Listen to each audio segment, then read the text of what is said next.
Magandang umaga, narito ang mga dapat yung malaman para laging una ka sa balita.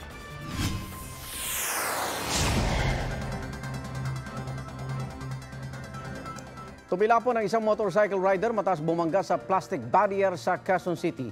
Para sa detalye, meron the report si James Agustin. James. Iga, nagtamo ng mga sugat sa mukha at binti ang isang lalaking motorcycle rider matapos bumangga sa plastic barrier dito sa East Avenue, Quezon City, pasado alas 5:30 ng umaga. Kwento ng saksi, pabilis sa takbo ng rider na hinahabol ang traffic light. Tumilapon daw ang biktima mula sa kanyang motorsiklo. Agad naman siyang isinakay sa responding police mobile at dinala sa ospital. Umami ng rider na nakainom siya at pauwi na raw siya. Patuloy naman ang investigasyon ng QCPD Traffic Sector. Igan? Maraming salamat, James Agustin. Nasa 200,000 pisong halaga ng mga ari-arian ang natangay ng isang lalaking nag-akyat bahay sa Muntinlupa. Ang nahulikam na panloloob sa unang balita ni John Consulta. Nakasuot ng hood at payuko kumaglakad ng masapulang CCTV ang isang lalaki habang nilolooban ng isang bahay sa Muntinlupa. Hindi nahagip ang aktual na pagdinakaw. Pero natangay daw ng suspect ang aabot sa 200,000 pisong valuables kabilang ang mamahaling laptop, relos, cellphone at mountain bike. Matapos makapagsumbong sa pulis ng mga biktima, mabilis na naikasa ng Muntinlupa Police ang follow-up operation sa suspect na natukoy bilang si Eno Almonalida. Napaka? Ikaw si Eno? Kanino to? Kanino to, ha? Inaresto ka namin sa salang pagnanakaw. We were able to generate all possible suspect and later po naging successful ang ating identification that lead to the arrest of the suspect and the confiscation of all stolen items. Nabawi ang mga ninakaw na gamit na ang iba kanya nang naibenta. Yun nga, anak ko nasa hospital, sir. Kaya ginawa ko talaga yun. Kahit sana, mapagbigyan nyo sana makalabas naman bago magpasko. Sisiya ako naman talaga. Maraming salamat kuya dahil hanggang ngayon tumatayo yung balahibo sa nangyari. Hindi namin inaasahan na mare-recover pa namin yung mga gamit namin. Mag-ingat po tayo, siguraduhin po natin ang ating mga bahay. Pag tayo po aalis, ito po ay nakakandado at mayroong mga kaukulang safety or security measures. Yan ang unang balita. John Consulta, buong puso para sa Pilipino. Sinabi ni Pangulong Bongbong Marcos na pwedeng gawing template ang pag-uusap ng Pilipinas at Indonesia para maresolba ang iba pang issue sa teritoryo. We had delimitation talks yung pag-establish ng baseline. Kasi tumatawid yung EEZ natin sa Indonesia. Kaya nagkagulo ng konti. Pero naayos natin yon. So sinasabi ko, yan ang parang template para doon sa delimitation talk sa continental shelf that we are undergoing now. But also, sabi ng Pangulo, susubukan din nila ang parehong paraan ng pakikipag-usap para maresolba ang tensyon sa China tungkol sa West Philippine Sea. Bukod sa usaping maritime border, napagkasunduan din ng Pilipinas at Indonesia na posibleng suplayan ng coal ng Indonesia ang ating bansa. Agad din daw mararamdaman ang resulta ng iba pang kasunduan tungkol sa manufacturing, agrikultura at pangingisda. Isa pong kindergarten teacher ang nakipaghabulan sa 5 taong gulang niyang estudyante sa Gonzaga, Cagayan. Ang estudyante kasi tumakas sa klase para umuwi sa bahay. Ginamit ng guro ang motorsiklo ng kanyang co-teacher para habulin ang bata. Sinuyo niya ang bata na bumalik sa eskwelahan pero hindi raw nakumbinsi. Kaya sinamahan na lamang niya itong umuwi sa bahay. Ayon sa mga eksperto, posibleng separation anxiety ang naranasan ng bata. Mahalaga raw na huwag biglain ang bata sa pagpasok dahil malaking pagbabago ito sa kanyang nakasanayan. Sinusubukan pang kuna ng GMA Regional TV1 North Central Luzon ng pahayag ang magulang ng bata. Nagbabala ang Department of Foreign Affairs kaugnay sa Peking account sa social media na nagpapakilala ng Philippine Embassy sa Oman. Account yan na makikita raw sa Facebook at Messenger. Huwag magbigay ng anumang impormasyon dito at huwag pansinin ang messages. Hindi na gumagamit ang embahada ng messenger para magbigay ng impormasyon. Ang anumang update ipinopost nila sa official website ng embahada at official Facebook page nito. Kapag nakatanggap daw ng message, ipagbigay alam ito sa embahada sa pamamagitan ng kanilang email at official contact numbers. Makaigan, tatawagin bagyong Inday ang bagyong nagbabadyang pumasok sa Philippine Area of Responsibility. At alamin na natin kung matutuloy ba ang pagpasok niya sa PAR ngayong araw. Mantani. Igan, mamayang gabi na nga o bukas ng madaling araw posibleng pumasok ng Philippine Area of Responsibility yung bagyong tatawagin niyang Inday. Namataan niya kanina madaling araw 1,530 kilometers east of extreme northern Luzon. Base sa wind forecast ng Metro Weather, nakikita niyong umiikot na arrow na yan. Yan po yung sentro ng bagyo. At gumagalaw yan, papalapit o papasok ng ating PAR. Kaya kung hindi mamayang gabi, late night ay madaling araw bukas, nasa loob na yan ng ating area of responsibility. Pero mga kapuso, yung habagat natin, pansamantalang nawala dahil walang bagyong nagpapalakas dito. So ngayong Miyerkules, wala po tayong hangin habagat. Base sa rainfall forecast ng Metro Weather, buong Pilipinas ngayong umaga, walang kakulay-kulay. Ibig sabihin, walang tsansa ng ulan mga kapuso. Pagdating ng hapon, ilang bahagi lamang ng Luzon ang makakaranas ng mga pagulan. Ilocos Region, dito sa May Zambales, Mindoro, dito sa Visayas, itong western section. Pero sa Mindanao, mas maraming posibilidad na magkaroon ng mga pagulan. At may mga lugar na may makakaranas ng intense thunderstorm na pwedeng magdulot ng mga pagbaha. Pero ito mga kapuso, makita nyo, hapon na, 5 p.m., maraming lugar pa sa Luzon ang hindi makakaranas ng pagulan ngayong araw. Maging dito sa Metro Manila, hanapin nyo, wala pong kulay maghapon yan. Ito, alas 11 ng umaga, walang kakulay-kulay. Normally, pagdating ng hapon, nagkakaroon ng kulay ang ibig thunderstorm. Pero ito, alas 9 na ng gabi, kaya mga kapuso, malaking bahagi ng Metro Manila hindi makakaranas sa mga pag-ulan. At mga kapuso, hindi po bababa sa 2 ang iniulat ng patay sa South Korea sa pananalasa ng super typhoon. Dati na si Henry o yung Hinamno. At ito po ay ayon sa mga otoridad, 10 iba pa ang nawawala. Pinakanapinsala ng bagyo ang southeastern part ng South Korea na nagdulot ng kaliwat kanang baha at landslide. Halos 3,000 residente ang inilikas at mahigit 66,000 ang apektado matapos mawalan ng supply ng kuryente. Igan. Magtani, sakaling pumasok na ang bagyo sa PAR, anong epekto nito sa ating hangin habagat? Okay, Igan, ang unahin muna natin, so ngayon ito ay isang tropical depression. Ibig sabihin, ang kanyang hangin, mga wala pang 60 kilometers per hour. Pero ito, Sabado, nasa loob yan ng PAR, pero mukhang hindi naman tatama dito sa atin. Pero makikita mo, ito pong tinitingnan yung dilaw at pink, yan ay lakas ng hangin, Igan. So meron ka ng kulay pink dyan na para 89 to 117. So lalakas pa ito habang nasa loob ng area of responsibility. Pero muli, parang si Henry, hindi siya tatama sa ating bansa. Pero malamang, palalakasin yan pansamantala yung hangin habagat habang ito ay namamaybay dito sa may northern border ng ating PAR. So, mga kapuso, pansamantalang wala tayong habagat. Pero sa weekend, dahil sa bagyong Inday, baka muling lumakas, bahagya yung hangin habagat na magdadala ng mga pagulan. Yan ang latest mula sa GMA Weather. Ako po si Nathaniel Cruz, magplano para sigurado. I am ready. Serbisyong totoo ng GMA News. Nagsara sa 57 pesos ang palitan ng piso kontra dolyar kahapon, panibagong all-time low. Ay sa isang ekonomista, posibleng makaapekto ito sa presyuhan ng mga inaangkat na produkto, utang sa ibang bansa at presyo ng kuryente. May unang balita si Sandra Aguinaldo. Sa kauna-unahang pagkakataon, nagsara ang palitan ng piso kontra dolyar sa 57 pesos. Panibagong all-time low na naman ito ng palitan. Simula nitong Enero, 6 na piso na ang ibinaba ng halaga ng piso kada dolyar. Paliwanag ng ekonomistang si Professor Emmanuel Leco, epekto pa rin ito ng pagtaas ng interest rates ng Amerika na nakaimpluwensya sa iba't ibang pananalapi kasama na ang Philippine peso. Okay raw sana ito para sa mga overseas Filipino workers dahil mas malaki ang palit ng perang pinapadala nila sa Pilipinas. Pero dahil ang Pilipinas ay nag-i-import ng bigas, asukal, trigo, gasolina, construction materials at iba pa, maaapektuhan rin ang presyo ng mga ito. Short term lang yan kasi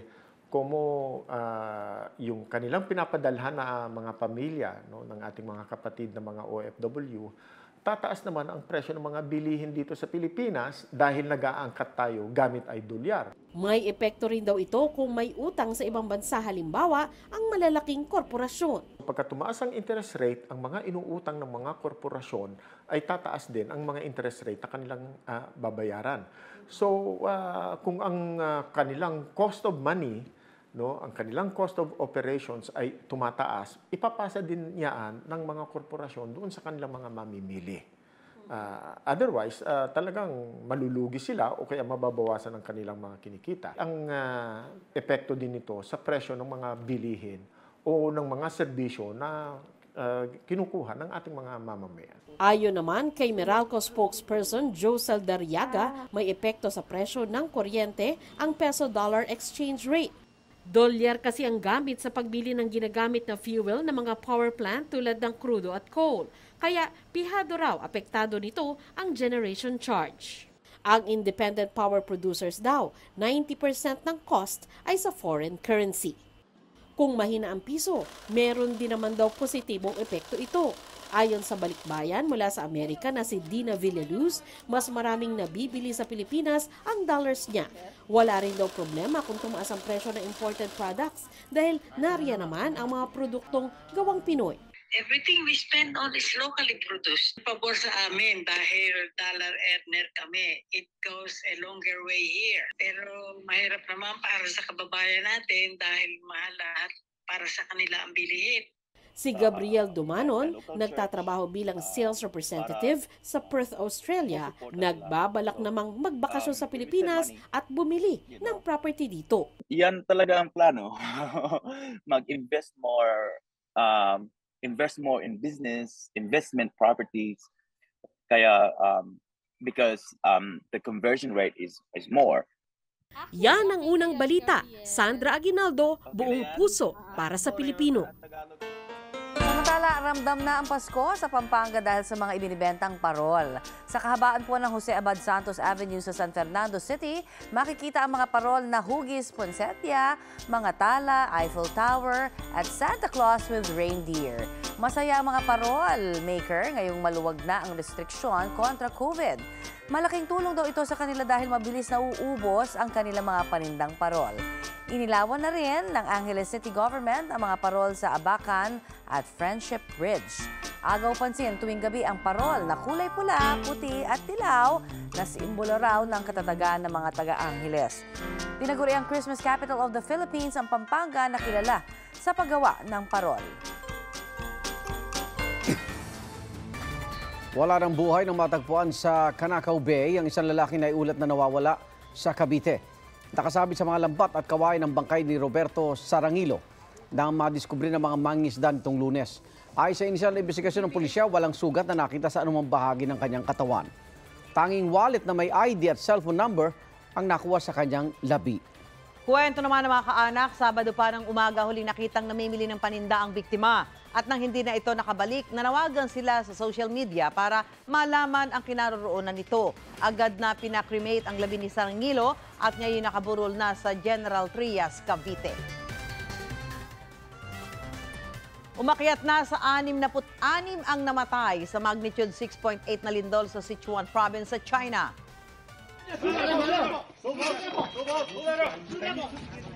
Mahigit 250 ang sugatan at mahigit 30 naman ang nasagip ng mga otoridad. Kabilang dyan ang lalaking natrap sa gumuhong bahay kasunod ng pagyanig. Makikita ang mga rescuer na nagkukumahog maghukay gamit lang ang kanilang mga kamay. Nang makita nila ang lalaki sa guho, agad siyang dinala sa ospital. Bahagyang bumagal ang inflation rate o bilis ng pagtaas ng bilihin at serbisyo sa bansa ayon sa Philippine Statistics Authority. Mula sa 6.4% noong Hulyo, bumaba ito sa 6.3% nitong Agosto. Ayon kay PSA Chief Claire Dennis Mapa, dahil ito sa mabagal na paggalaw ng singil sa transportasyon at ng presyo ng pagkain at mga inuming hindi nakalalasing. Sabi naman ng National Economic and Development Authority, nakatulong sa pagbagal ng inflation ang pamimigay ng subsidiya ng gobyerno at mga pagbabago sa sistema ng pagsasaka at produksyon ng pagkain. Silipin natin sitwasyon sa Baclaran Church ngayong unang Miyerkules ng Setyembre. At may unang balita live si Corinne Katibayan. Corinne. Igan, good morning. First Wednesday, Baclaran Day. Kaya maraming deboto ng ina ng laging saklolo ang dumalo rito para magsimba. Ano kaya ang kanilang dasal ngayong parating na ang Pasko? Ngayong unang Miyerkules ng Burr Months, punong-puno na ng mga deboto ang Baclaran Church. Karamihan maagang nagpunta rito para umabot sa unang misa. Si Mang Angelito nagbisikleta pa mula Maynila. Hindi raw niya palalampasin ang pagkakataon na dumalo rito tuwing Baclaran Day. Si Horlito naman, araw-araw daw nagsisimba dito sa Baclaran. Papasok at pauwi raw ng trabaho, dumadaan talaga siya rito para mapagaan daw ang kanyang loob. Ang ibang deboto naman, pamilya at maayos na kalusugan ang kanilang dasal ngayong Pasko. Narito ang kanilang mga pahayag. First Wednesday of the month, last Wednesday of the month. Andon yung unang linggo, kahilingan, yung huling linggo, pasasalamat. Masaya po. Dahil nakarating na maayos. Tsaka ginagabayan tayo ni Lord. Napaka-importante kasi inanasak lolo yan. In lahat ng pangarap mo ay lahat ng wini-wish ko natutupad kasi nabibigay niya. Kaya nakaugalian na rin po. Lagi naman po kasi ako nagti-thank you, pero ngayon lang po kasi ulit ako nakabalik dito. So medyo, masaya po akong nakabalik po.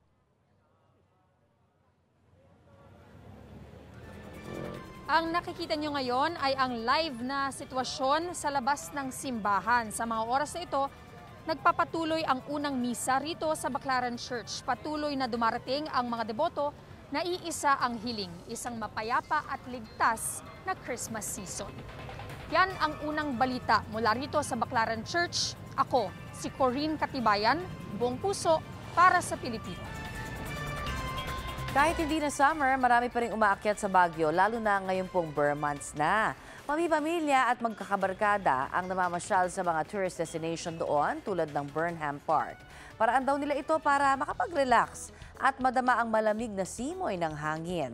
Pabor na pabor naman sa mga negosyante ang pagdagsa ng mga turista dahil lumakas muli ang kanilang kita.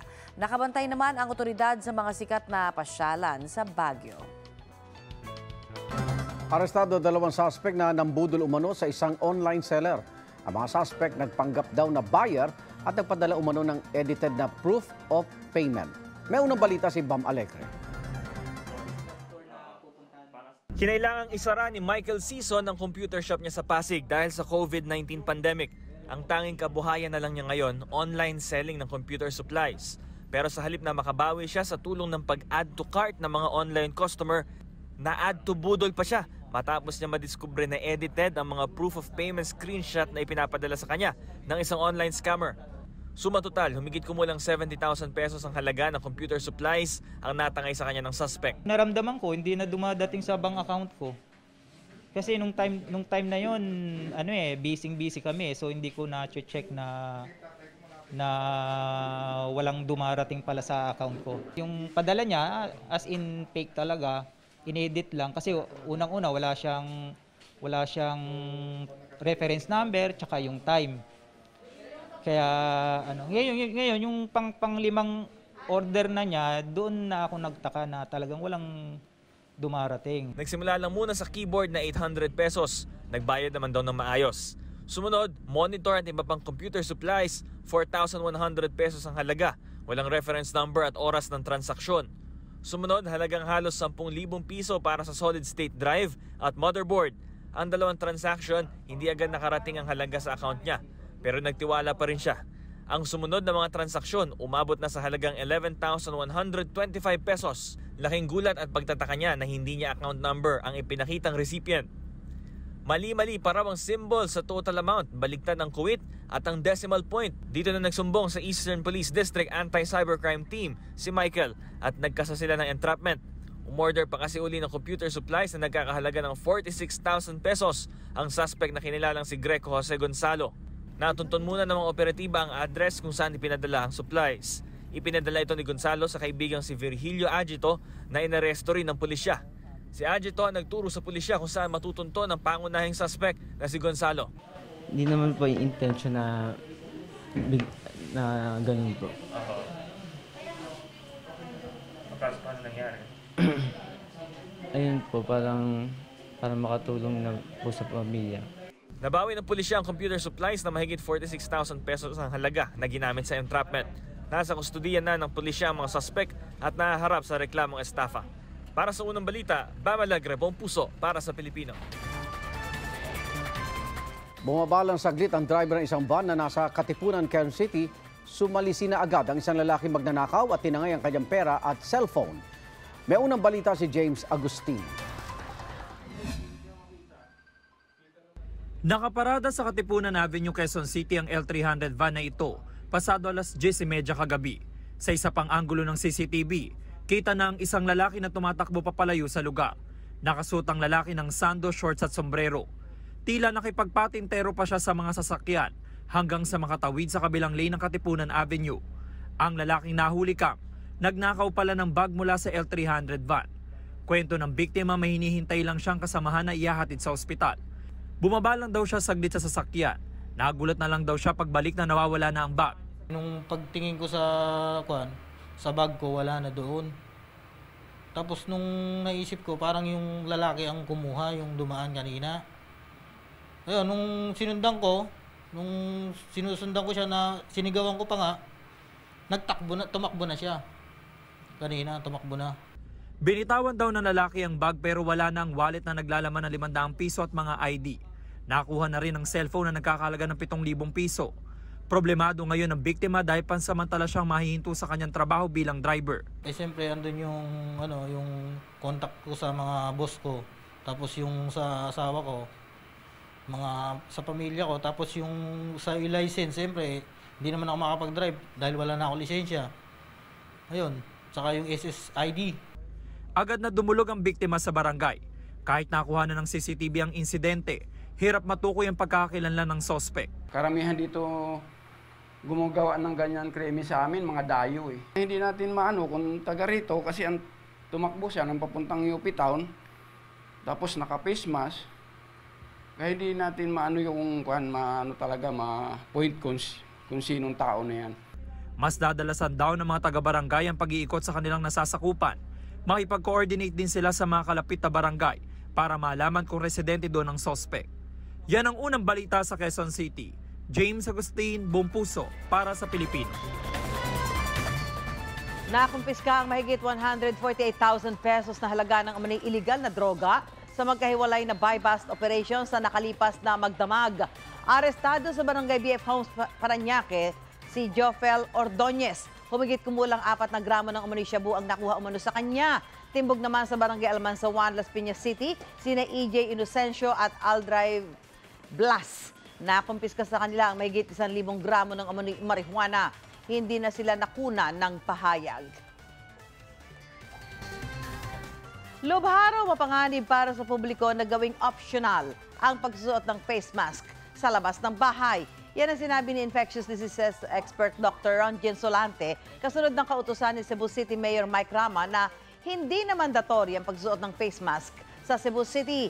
Hindi pabor si Solante sa desisyong ito dahil delikado raw lalo na sa vulnerable population. Dagdag niya sa lahat ng health protocol, ang pulisiya sa pagsusuot ng face mask ang dapat pinakahuling tinatanggal. Muling sumalang sa pagdinig ng Senate Blue Ribbon Committee ang ilang dating opisyal ng Department of Agriculture at Sugar Regulatory Administration na dawit sa kontrobersyal na Sugar Order No. 4. Dumating din si Executive Secretary Vic Rodriguez na hahainan na sana ng supina ng Senado.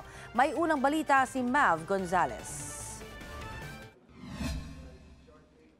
Sulat ni Executive Secretary Vic Rodriguez ang tinalakay ng mga senador sa unang bahagi ng pagdinig ng Blue Ribbon Committee tungkol sa kontrobersyal na Sugar Order No. 4. Dito sinabi ni Rodriguez na hindi siya makakadalo alinsunod sa utos ni Pangulong Bongbong Marcos at sasagot na lang sa mga written inquiry sa kanya. Ang kanyang hindi pagdalo, ikinadismaya ng ilang senador kaya naghain ng mosyon si Senador Risa Hontiveros na ipasampina na ang Executive Secretary. Hindi naman po yata tama na si ES, who leads the bureaucracy in service of the President, government, and the people, ay ligtas at sitting pretty, habang ang matatapat na civil servants at career employees ay ginagawang fall guys. Nang magbotohan, 11 senador ang pumabor na ipasampina ang Executive Secretary, 3 ang tumanggi at 3 ang nag-abstain. Pero bago pa maihain sa kanya ang sampina, dumating din sa Senado ang Executive Secretary. I would like to sincerely apologize if there is, we have to resort to the issuance of a subpoena to compel my presence today. I have no intention whatsoever to disrespect the honorable members of the Senate and the Senate as an institution. And that is why immediately when I learned that a subpoena was issued, I don't want to, but I have to inform His Excellency, even if he is on a state visit, and immediately he asked me to forthwith see the Senate President and immediately be present in today's Blue Ribbon Committee hearing. Ayon naman kay Press Secretary Trixie Cruz Angeles, bahagi ng polisiya ng Pangulo ang makipagtulungan sa mga investigasyon ng Senado at Kamara. Lahat aniya ng mga ipatatawag na miyembro ng gabinete bilang resource person ay patuloy na magbibigay ng kortesiya sa parehong kapulungan. Sa pagdinig, paliwanag ng Executive Secretary, walang go signal mula sa kanya ang pagpasa ni na dating Sugar Regulatory Administration Administrator Hermenegildo Serafica at dating Agriculture USEC Leo Sebastian sa Sugar Order No. 4 na mag-i-import dapat ng 300,000 metric tons ng asukal. Dati nang sinabi ni Sebastian na pinirmahan niya ang Sugar Order No. 4 para sa Pangulo base sa kapangyarihang ibinigay sa kanya ng isang memo na inisyu mismo ng Executive Secretary. Wala po, Your Honor, na pagkakasunduan o naaprobahang import plan, kaya wala pa hong basihan din yung pagpasa nila ng SO4. Dahil hindi pa ho nila mabigay yung essentially process of liquidating yung 200,000 metric tons na produkto po ng SO3. Nandoon pa lamang ho kami, kaya nga ho nagulat kami pareho ng ating Pangulo. Aminado ang Executive Secretary na nag-follow up sa text si Yusek Sebastian pero hindi niya na ito nireplyan. Kaya ko lang po talaga hindi na sinasagot yon, Your Honor, dahil wala pa pong pinal na desisyon o aksyon ang Pangulo. Sayang. Reputations are damaged.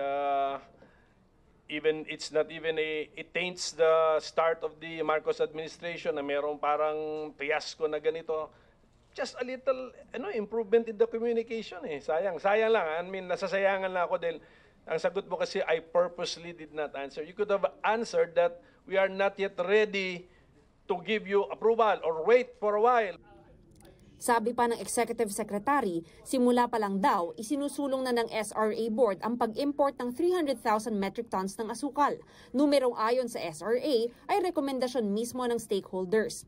Pero sabi ni dating SRA Administrator Serafica, may napag-usapan pa umanong 600,000 metric tons ng asukal sa meeting nila ng Pangulo, Executive Secretary at SRA.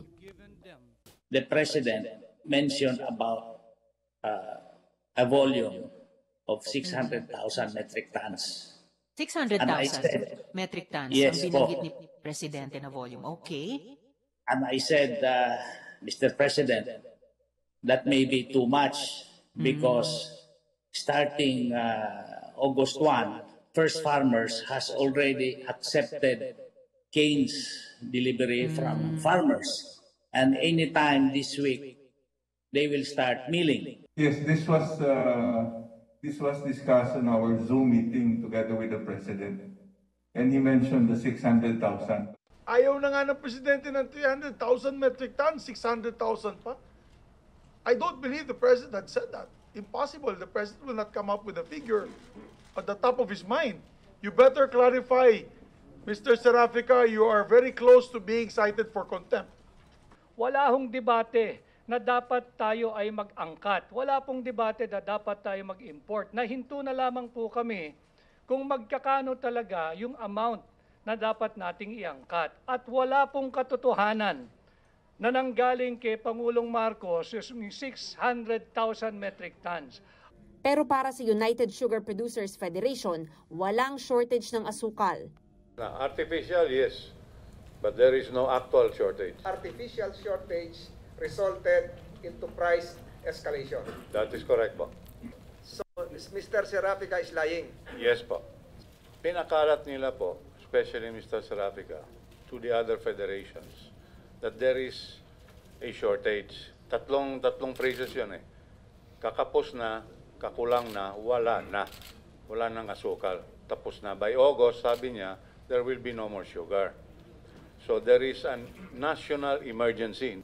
I agreed to the 300,000 metric ton kasi sabi niya, orders ni Presidente to appease the very high rising prices of retail. Sinasabi po niya kanina 600,000 na. Narinig niyo ba yung Ay, never po. Bago lang yan. Bagong imagination niya naman yan. So ngayon lang yung 600,000? Yes po. Okay. We never heard that. Kinukuha pa namin ang pahayag ni Serafica at Sebastian, pero dati na nilang ipinaliwanag na base sa datos at average monthly demand ng asukal ang desisyon nilang importasyon. Sa Huwebes, inaasahang ilalabas ng Blue Ribbon ang committee report sa Sugar Order No. 4. Definitely. Charges will be filed. Yan ang unang balita. Mav Gonzalez, Buong Puso para sa Pilipino. Dasagip ang isang mangingisdang mahigit isang oras ng palutang-lutang sa dagat ng Polillo, Quezon. Dalawa naman ang patay sa salpukan ng motorsiklo at tricycle sa Calapan, Oriental, Mindoro. Darito ang unang balita. Dead on the spot ang isang motorcycle rider at driver ng tricycle matapos magkasalpukan sa barangay Santa Isabel sa Calapan, Oriental, Mindoro. Ayon sa pulisya, base sa salaysay ng mga saksi, binabagtas ni Noel Bueza at Arnold Samson ng National Highway na mangyari ang banggaan. Sa lakas ng impact na yupi ang harapan ng dalawang sasakyan. Matinding pinsala sa katawan ng kinamatay ng dalawa.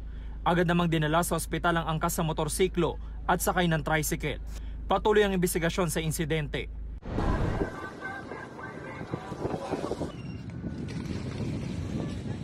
Sa Polillo, Quezon, nasagip ang isang mangingisdang mahigit isang oras ng palutang-lutang sa dagat. Nakita raw siya ng crew ng MV Civil 808 na kumakaway sa gitna ng dagat, kaya agad siyang sinaklolohan. Kwento ng isa sa mga rescuer na tanggal ang tali sa bangka na nakakabit sa katawan ng mangingisda. Hindi raw nito namalayan na tinangay na ng alon at malakas na hangin ng bangka. Na-recover na rin daw na mangingisda ang kanyang bangka at nakauwi na sa kanila. Sinusubukan pa ng GMA Regional TV Balitang Southern Tagalog na makuhanan ng pahayag ang mangingisda. Sa La Castellana, Negros Occidental, patay ang 72 taong gulang na si Emeterio Ordas matapos mabangga ng ambulansya ang minamaneho niyang e-trike. Ayon sa pulisya, umuulan at madilim ang lugar, kaya posibleng hindi nakita ng ambulansya ang sinusundan nitong e-trike. Patuloy naman nagpapagaling sa ospital ang kasama niyang 12 taong gulang na apo. Hinihintay pa ang desisyon ng pamilya kung magsasampa sila ng kaso laban sa driver ng ambulansya na si Jetta Ryutob na walang pahayag. Yan ang unang balita. James Agustin, Buong Puso para sa Pilipino. Ang ulat panahon ni GMA resident meteorologist Nathaniel Mangtani Cruz. Mga puso, dahil sa inaasahang thunderstorm sa ilang bahagi ng bansa ngayong araw, ay dapat I am ready po sa mga panganib na dala ng ganitong mga pag-ulan. Kapag ang isang thunderstorm ay severe, maaari itong magdulot ng buhawi o ipo-ipo, gaya po ng naranasan, nakikita nyo na yan sa isang barangay dyan sa May San Pascual, Masbate. Namataan sa karagatan yung nasabing ipo-ipo na patungo sa direksyon ng isang eskwelahan. Nagdulot ito ng takot sa mga estudyante at guro. Mula sa isang makeshift classroom, agad pinalikas sa mga grade 10 at grade 11 student sa konkretong gusali. Maswerteng nalusaw ang ipo-ipo na makalipas ang 10 minuto bagamat bumusa man ang malakas na ulan. Sa mga susunod na oras, mga kapuso, tungkol naman ito sa bagyong binabantayan natin, posibleng pumasok na ng PAR. Yung bagyo, tatawagin itong Inday. Namatayan niya ng Pag-asa 1,530 kilometers east of extreme northern Luzon. Base sa wind forecast ng Metra Weather, nakikita nyo mga kapuso, papasok kayo ng PAR bukas. Kung hindi bukas, mamayang gabi at mananatili dito sa may area of responsibility hanggang sa weekend at posibleng palakasin ito yung hanging habagat. Yan ang latest mula sa GMA Weather. Ako po si Nathaniel Cruz, magplano para sigurado. I am ready. Serbisyong totoo ng GMA News. Iko-konsulta raw sa Indonesian Ministry of Justice ang hiling ng ating Department of Foreign Affairs na bigyan ng executive clemency si Mary Jane Veloso. Yan ang napag-usapan ni DFA Secretary Enrique Manalo at Indonesian Foreign Minister Retno Marsudi sa Jakarta ayon kay Press Secretary Trixie Cruz Angeles. Noong 2010, nahatulan ng bitay si Veloso dahil sa drug trafficking sa Indonesia. 2011 ang unang humiling ng executive clemency si Pangulong Noynoy Aquino para kay Veloso pero hindi ito pinagbigyan ni President Joko Widodo. April 29, 2015 nang i-anunsyo ang isa sa ilalim sa firing squad si Veloso pero kinabukasan, inanunsyo ng DFA sa ilalim ng Administrasyong Aquino na binigyan siya ng indefinite reprieve ng Indonesia. Patuloy raw ang pagbibigay ng tulong ng ating gobyerno kay Veloso. Hiningi ng ating Foreign Affairs Secretary, si Enrique Manalo, ang executive clemency para kay Miss Mary Jane Veloso. Tuloy-tuloy ang pagbigay ng consular services ng ating embahada kay Miss Veloso at ayon sa kanila ay nasa mabuting kalagayan siya sa Wonosari Women's Penitentiary sa Yogyakarta. Ikinuha din siya ng abogado ng ayon sa batas ng Indonesia nang tuluyang maprotektahan si Miss Veloso. Ikalawang araw na ni state visit ni Pangulong Bongbong Marcos sa Singapore. At para sa mga detalye, may unang balita live. Ang kasama natin si Maris Umali. Maris. Maagang sisimula ni Pangulong Bongbong Marcos ang kanyang 6-6 na schedule ngayong ikalawang araw ng kanyang state visit dito sa Singapore. Bago mag-alas 8 ngayong umaga ay bibisita si Pangulong Marcos sa Botanical Garden ng Singapore kung saan ipapangalan sa kanya at kay First Lady Lisa Araneta Marcos ang mga bagong variety ng orchid. Kasama rin dito ang anak nilang si Congressman Sandro Marcos. Pagkatapos ng pagpirma ay magtutour ang First Family sa National Orchid Garden. Magiging mabilis lang ito na abutin ng humigit kumulang 20 minuto. Susundan ito ng pagbisita ni Pangulong Marcos sa Istana o ang Malacanang ng Singapore.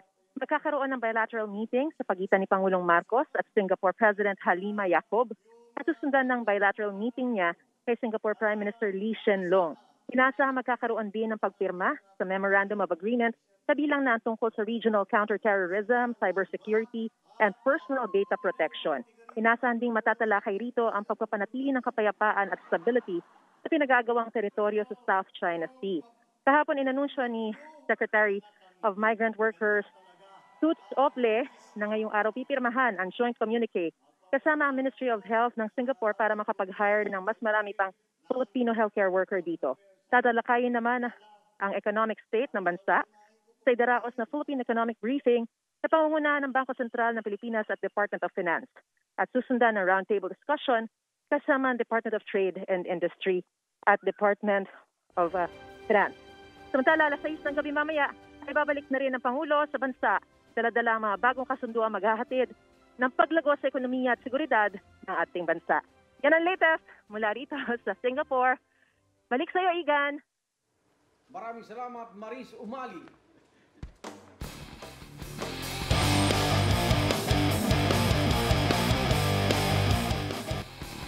Posibleng sumabak muli sa boxing si People's Champ Manny Pacquiao. Pinag-iisipan daw ngayon ni Pacquiao ang isang exhibition fight sa Saudi Arabia sa Enero. Sisimulan pa lamang daw nila ang pag-uusap tungkol sa laban. Kung tuloy, makakaharap niya ang dating sparring partner na French boxer na si Jaber Zayani. Sa ngayon, maghahanda raw muna siya para sa charity match sa Disyembre kung saan makakalaban niya si martial arts YouTuber DKU sa South Korea.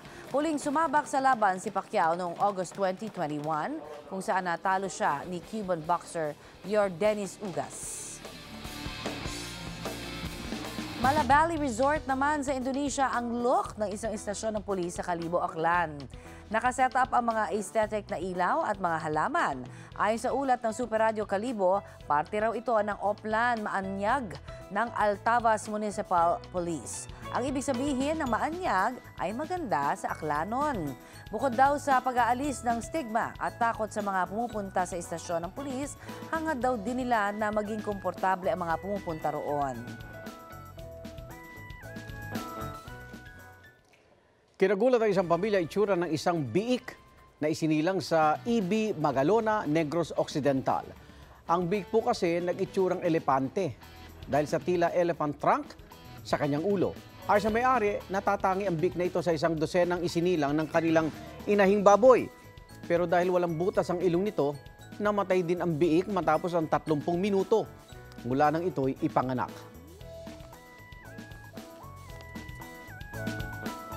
Dream job ba ang hanap mo? Na-achieve yan ng isang lalaking Japanese na kumikita ng tila walang ginagawa. Meet Shoji Morimoto, ang tinaguriang rental do-nothing man.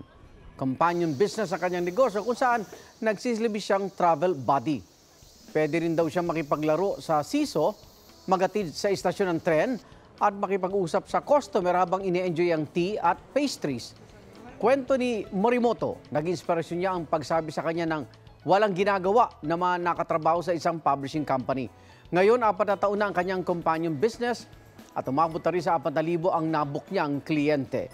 Kumikita rin siya ng 10,000 yen o katumbas ng $71 per booking.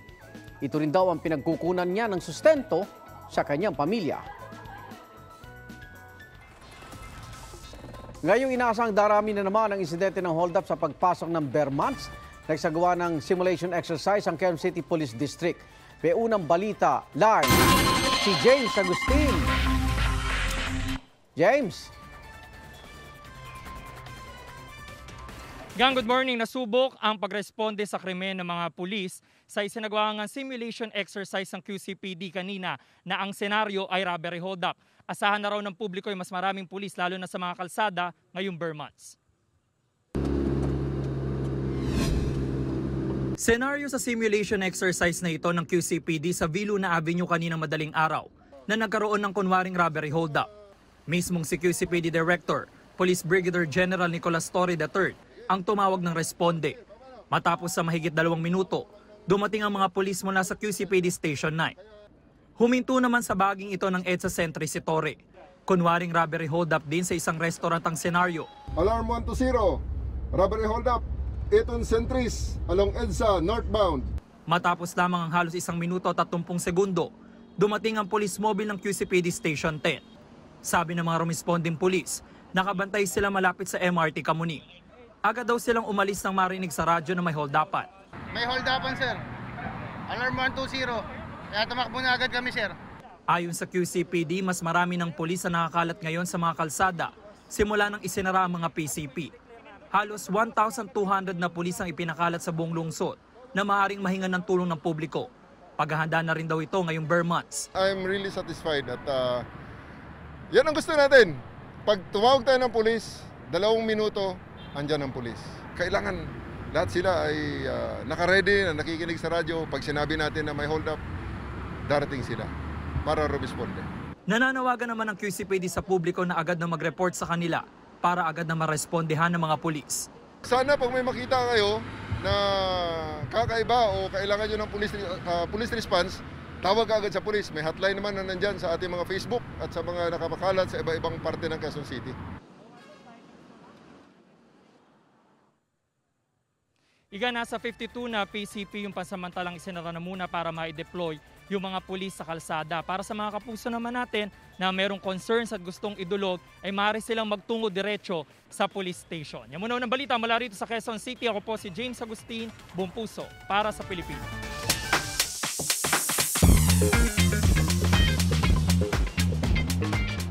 Showbiz chika tayo ngayong Wednesday morning. Kasado na ang world tour ng SB19. May kick-off ang Where You At World Tour na sold-out concert sa Araneta Coliseum sa September 17. Susundan niya ng performance nila sa Cebu, Clark, Davao at Dubai this October.